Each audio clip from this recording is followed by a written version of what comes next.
Not aftermath after elections, but a national strategy.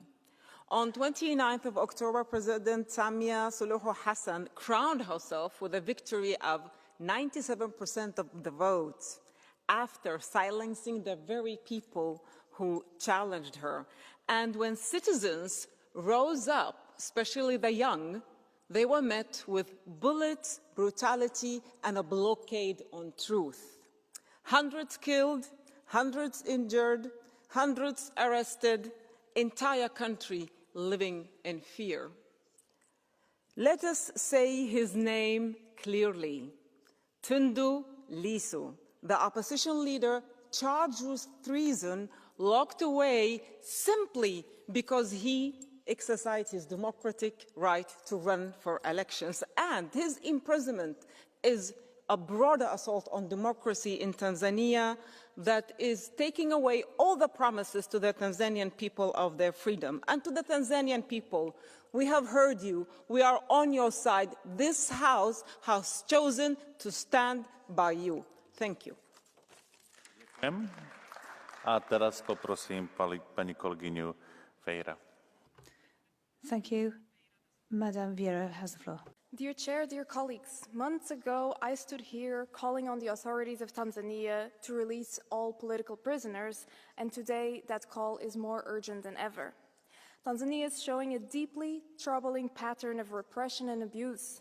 Critics, like opposition leaders, journalists and activists, face threats, arbitrary arrests, extrajudicial killings and forced disappearances. The government is shutting down free media and taking away people's basic rights to speak, gather and move. Human rights defenders are in grave danger. The cases of Agathar Atuir and Boniface Mwangi, who came from Uganda and Kenya to observe the trial of Tundu Lissu, prove it. They were arrested and allegedly beaten and tortured by members of the army, and their story demands urgent accountability and justice. The October elections further exposed the scale of repression. Voters were denied a real choice and security forces used deadly force against protesters. Today, I urge again the authorities in Tanzania to release Tundu Lissu and investigate disappearances of government critics, including that of Humphrey Polepole. Colleagues, we all care about human rights in Tanzania, so we need to do more.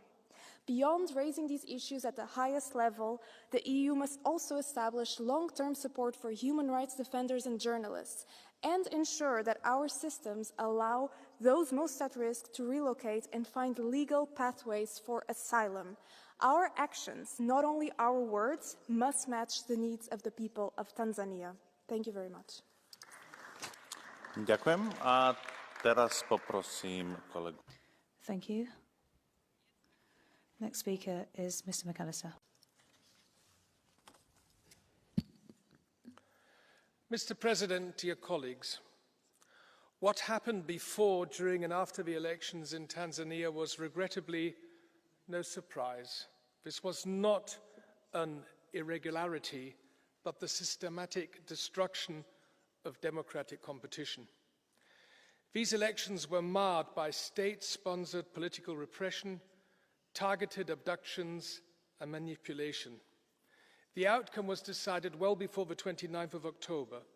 It began with the suffocation of civic space and the silencing of free media. It continued with the banning of political assemblies and opposition parties, and it became undeniable with the imprisonment of nearly every leading opposition representative, above all the leader of Chadema, Mr. Tundu Lissu. For nearly 250 days, my personal friend Tundu Lissu has endured solitary confinement, possibly facing a death sentence simply for demanding free and fair elections. But this is not just about one individual fate. This is the textbook example of how an authoritarian regime weaponizes the law to eliminate its opponents. On election day and the hours that followed, the regime showed its true colors when the internet was shut down, when protesters were beaten, shot, abducted and jailed. Madam Commissioner, I call on the European Commission and I call on the European External Action Service not to slip back into business as usual. I will spare you the diplomatic language used in recent statements, but the tone was certainly not as clear as it should have been. Tanzania's continued pivot from the rule of law, reform and good governance demands a genuine assessment of our bilateral relationship.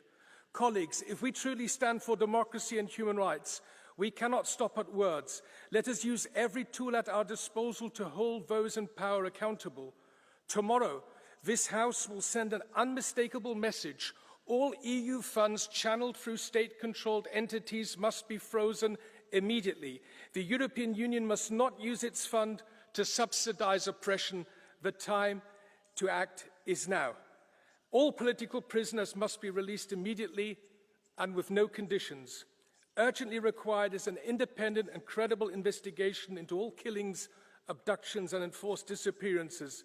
The great people of Tanzania, they deserve new, free and credible elections. Thank you, and free Tundu Lissu now.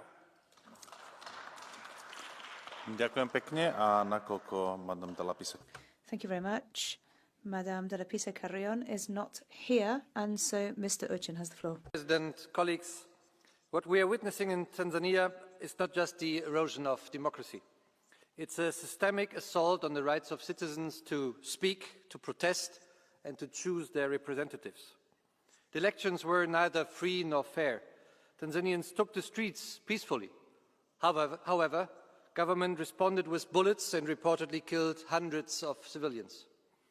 At the center of this repression stands the case of Tundu Lissu, who survived an assassination attempt and is now imprisoned under treason charges simply for challenging a system that fears accountability.